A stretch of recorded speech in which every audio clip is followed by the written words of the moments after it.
अगर आपने कोई भी दांत निकलवाया है, चाहे वो विजडम टूथ हो यानी कि अकल जाड़ हो या फिर कोई भी दूसरा दांत हो, ड्यू टू सर्टेन रीजन कोई प्रॉब्लम है, आपको दांत निकलवाना है या फिर आप निकलवा चुके हैं, तो ये वीडियो आपके लिए बहुत इंपॉर्टेंट है।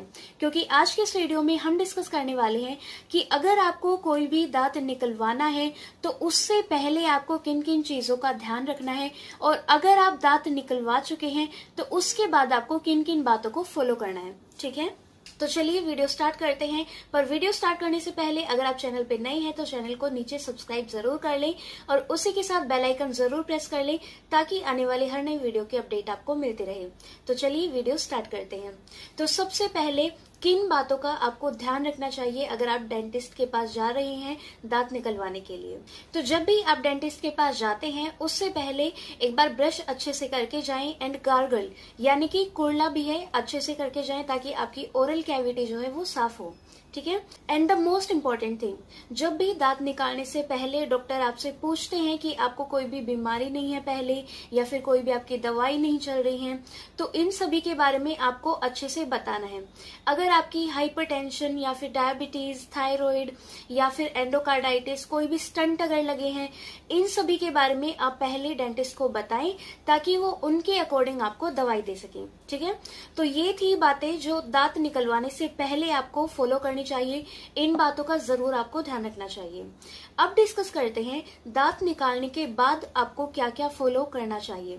तो सबसे पहले देखिए, डेंटिस्ट दांत निकालने के बाद आपको उस जगह पे जहां पे आपका दांत निकाला है वहां पे या तो कॉटन का पीस रख देंगे या फिर गॉज पीस रख देंगे। और जनरली आपको बोला जाता है कि 1 घंटे तक यानी कि 1 आवर तक आपको वो जो कॉटन है वो वहां से नहीं हटानी है।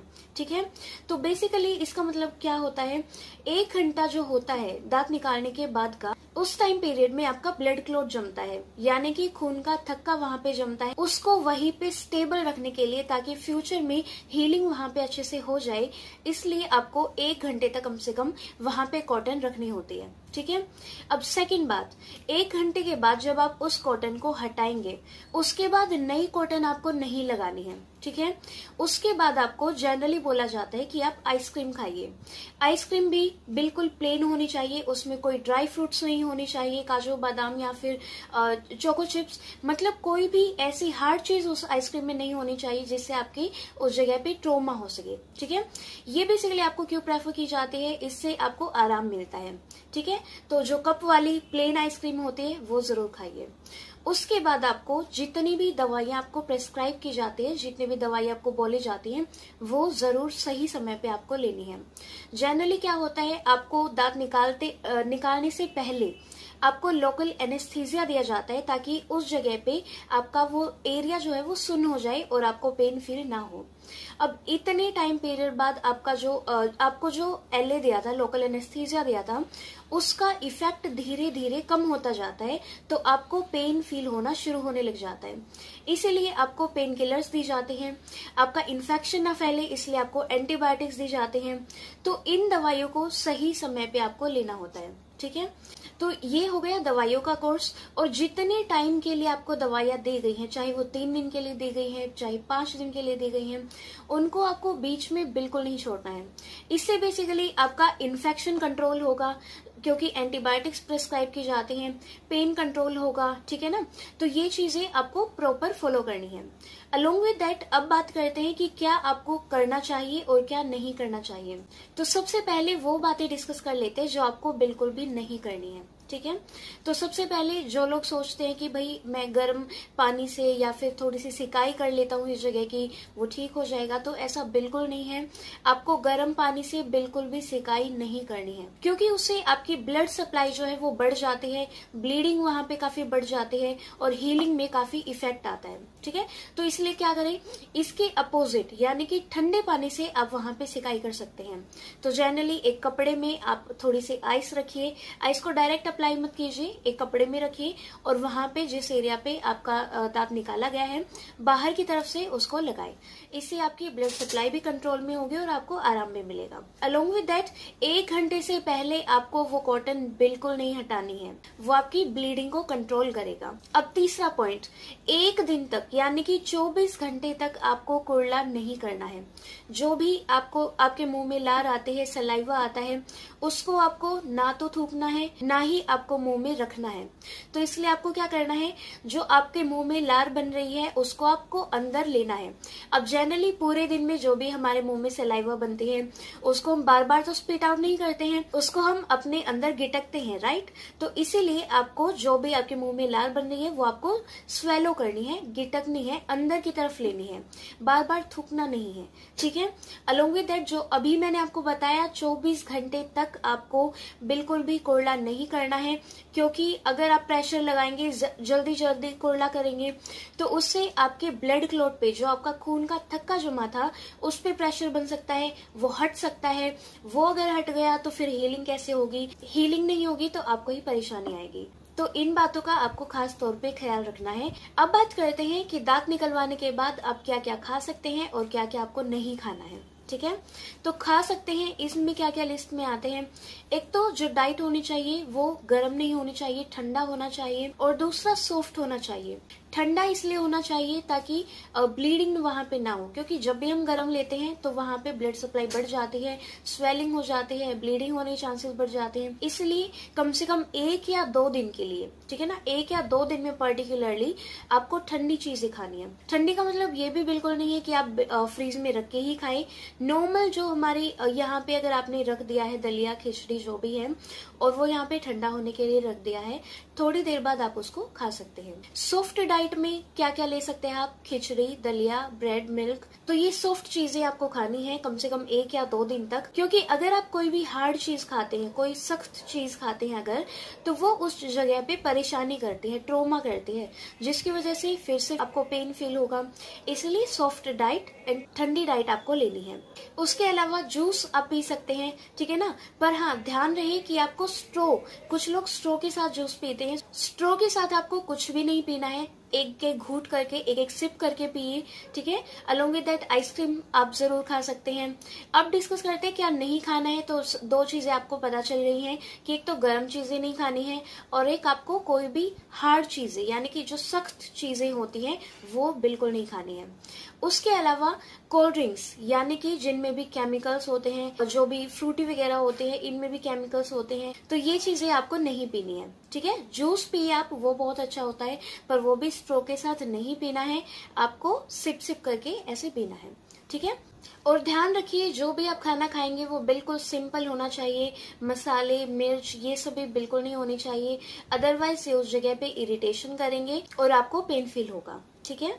And the most important thing, जो लोग टोबैको, सिगरेट, बीड़ी या फिर अल्कोहल इनमें से कुछ भी लेते हैं, ये आपको कम से कम 10 या 15 दिन तक, एटलीस्ट जब तक हीलिंग नहीं हो जाती है तब तक आपको बिल्कुल भी नहीं लेने हैं, ठीक है ना। क्योंकि अगर आप इनको लेंगे तो आपको इन्फेक्शन होगा, उस जगह पे इरिटेशन होगी, बहुत पेन फील होगा। एक्चुअली इनकी वजह से जो इन्फेक्शन होता है उस जगह पे, उसे हम कहते हैं ड्राई सॉकेट, यानी कि उस जगह की ब्लड सप्लाई खत्म हो जाएगी और वहां पे हीलिंग नहीं होगी। जो आपकी बोन का एरिया है वो डेड हो जाएगा, हीलिंग की बजाय वो खराब हो जाएगा, इन्फेक्शन वहां पे हो जाएंगे, बैक्टीरिया वगैरह वहां पे हो जाएंगे। तो इसलिए अल्कोहल, टोबैको, बीड़ी, सिगरेट इनमें से कुछ भी आपको नहीं लेना है जब तक आपकी हीलिंग वहां पे प्रॉपरली नहीं हो जाती है। अदरवाइज उससे हील होने के लिए आपको डबल या ट्रिपल टाइम लगेगा।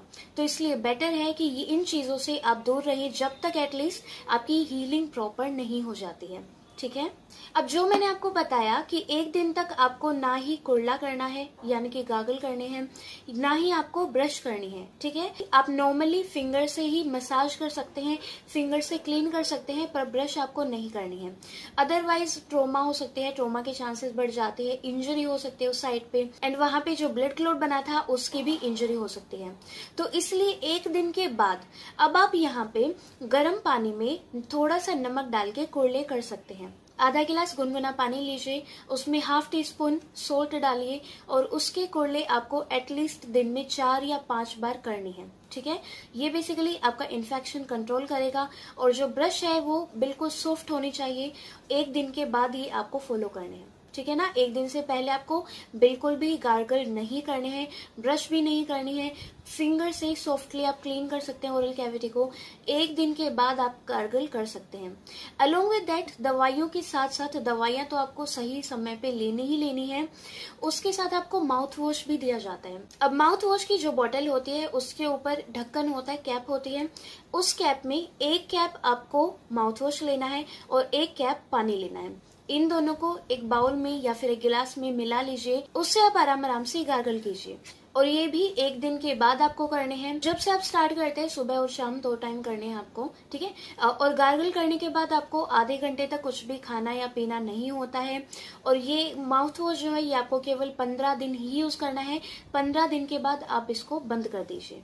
और एक जो बहुत इंपॉर्टेंट बात है, कई बार कॉम्प्लिकेटेड जो केसेस होते हैं, वहां पे जहाँ पे बोन कटिंग ज्यादा हो जाती है, उन केसेस में आपको स्टिचेस दिए जाते हैं, यानी कि टाके दिए जाते हैं।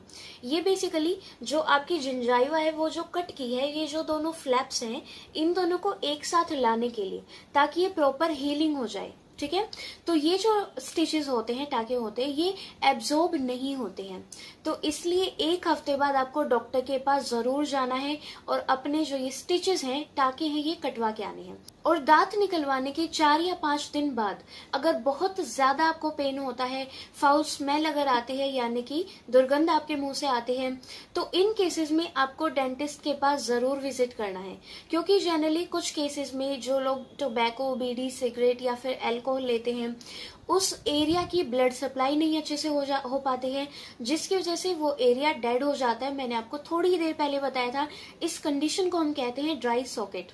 तो ड्राई सॉकेट की कंडीशन में इन्फेक्शन बहुत ज्यादा हो जाता है, जिसकी वजह से बहुत ज्यादा आपको पेन फील होता है और फाउल स्मेल आने लगते हैं। तो इन केसेस में आप डेंटिस्ट के पास जरूर आपको विजिट करना है। ठीक है, तो दांत निकलवाने के लिए अगर आप जा रहे हैं तो इन बातों का जरूर ख्याल रखिए कि आपकी ओरल कैविटी साफ होनी चाहिए। और अगर आप पहले से कोई मेडिसिन ले रहे हैं तो अपने डॉक्टर को उनके बारे में जरूर बताएं। और अगर आप दांत निकलवा के आ चुके हैं तो इन बातों का खास तौर पे ख्याल रखिए। 1 घंटे तक कॉटन नहीं हटानी है, उसके बाद कॉटन हटा के आइसक्रीम खाएं, दवाइयां खाएं। और 1 दिन तक आपको गार्गल नहीं करने हैं, कुरले नहीं करने हैं, ब्रश नहीं करनी है। फिंगर से आप सॉफ्टली क्लीन कीजिए अपने ओरल कैविटी को। ठीक है, उसके अलावा आपको हार्ड चीजें और गर्म चीजें नहीं खानी है, जिनमें स्पाइसेस ज्यादा, वो नहीं खानी है। और सॉफ्ट ड्रिंक्स, कोल्ड ड्रिंक्स नहीं पीनी है। स्ट्रॉ के साथ नहीं पीना है जूस। ठीक है, जूस पिए पर सिप सिप करके पिए। आइसक्रीम खाइए और गर्म पानी से सिकाई मत कीजिए। 1 दिन के बाद फिर गर्म पानी में नमक डाल के कुरले कीजिए।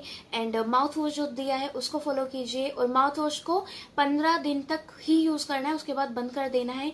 अपनी ओरल कैविटी की साफ सफाई जरूर रखिए, अदरवाइज इन्फेक्शन के चांसेस बढ़ जाएंगे। इन्फेक्शन हो गया तब परेशानी आएगी, क्योंकि हीलिंग में फिर आपको डबल टाइम लगेगा। तो इसलिए अगर पहले से ही सावधानी बरतेंगे तो हीलिंग जल्दी होगी और आपको परेशानी भी नहीं होगी। ठीक है, अब यहीं पे मुझे आपको एक बहुत इंपॉर्टेंट बात बतानी है। अगर आपने कोई भी दांत निकलवाया है, अगर वो विजडम टूथ निकलवाया है, तो आपको उसको रिप्लेस कराने की कोई जरूरत नहीं, क्योंकि उसकी कोई भी इतनी वैल्यू नहीं होती है। ठीक है, क्योंकि जितने भी हमारे खाना चबाने वाले दांत होते हैं वो ऑलरेडी प्रेजेंट होते हैं। पर अगर आपने उसके अलावा कोई भी दूसरा दांत निकलवाया है तो उसको आपको रिप्लेस जरूर कराना चाहिए। फॉर एग्जाम्पल, यहाँ पे अगर ये दांत मिसिंग है, इसको अगर आप काफी टाइम तक रिप्लेस नहीं कराते हैं, इसकी जगह नया दांत नहीं लगवाते हैं, तो ये जो साइड के दांत हैं ये इस जगह पे आने लगते हैं, थोड़ा सा मुड़ने लगते हैं। ठीक है, तो और अगर ये दांत एक दूसरे की तरफ मुड़ने लग जाते हैं तो आपका पूरा जो आर्च है, दांतों की अलाइनमेंट है, वो खराब हो जाएगी। ठीक है, ऐसे ही अगर ये वाला दांत है, ये अगर आपने निकलवाया है तो ये जो साइड के 2 दांत हैं ये इसकी तरफ झुकना शुरू हो जाते हैं, जिसकी वजह से आपकी जो सभी दांतों की अलाइनमेंट है वो खराब हो जाती है। तो इसलिए सही टाइम पे जब आपकी हीलिंग हो जाए उसके बाद डेंटिस्ट के पास विजिट कीजिए और इस दांत की जो जगह है इसको रिप्लेस कराइए नए दांत से, आर्टिफिशियल टूथ से। ठीक है। अदरवाइज आपके जो दांतों की अलाइनमेंट है वो खराब हो जाती है। Alright, so this was the most important point actually. ये आपको बिल्कुल भी नहीं भूलना है कि जो दांत आपका निकल चुका है उसको रिप्लेस जरूर कराना है और सही टाइम पे कराना है। Alright, so this is all about today's video. I hope आप सभी को पसंद आई होगी। अगर आपको अच्छी लगी तो जरूर लाइक कीजिएगा, और अगर आप चैनल पे नए हैं तो नीचे सब्सक्राइब जरूर कर लीजिए। उसी के साथ बेल आइकन जरूर प्रेस कर लीजिए ताकि आने वाली हर नई वीडियो की अपडेट आपको मिलती रहे। Thank you. जय हिंद।